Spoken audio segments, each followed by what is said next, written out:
Hi guys, so birthday ngayon ni Mr. So naisipan namin siyang guys i-prank.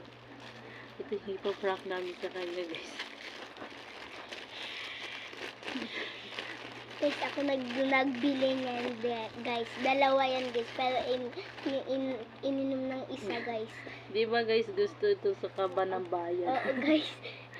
Ito iririgalo natin sa kanya. Guys. Mamaya, pagdating niya. So, gagawa kami na acting mag-iina. Oh, ito ang kasabuat ko. Ito yung nagpasimuno. Tapos yung isa dyan guys, yung magbibigyo guys mamaya guys. So, tingnan nyo guys, ibabalot na natin. Sa Shopee. Habang wala pa siya guys. Kaaga pa naman guys, gabi pa yun uuwi guys. 8 siya uuwi, 8. So, parang hindi mahalata guys, lagay natin dito. Yung karton. Yung karton nang nilagay na anak ko ng mineral, lalagay natin. Kasi makakapaagad pag hindi ito na ilagay dito. So, diba? Kunwari, ito ang regalo namin sa kanya. Ito siyang kaalam-alam. So guys. Dapat may ribbon ilagay dito. So ang tanong guys, hindi naman magkasya guys. So lalagyan natin ng colored paper dito. Bitin man. Bitin yung balot.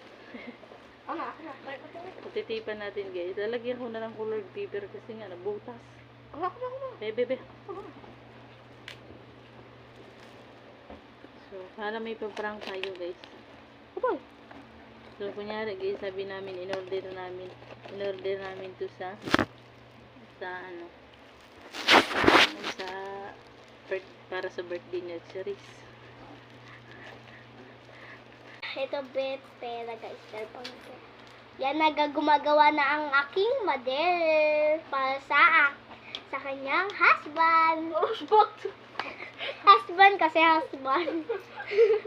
Buti pa guys, buti pa yung anak ko marunong. Buksan mo na ang dami tip na Sino na sa isip niyan? Pansin na ano to? Basta, buksan mo yung laman. Bakit ito? Buksan mo nga yung laman. Yung mo maniwala. Lagayan. Buksan mo na. Ano yan? Regalo namin. Kala ko ano? Mamahalin mo na Jing. Kuhan ka ng sinalamin. Bunso.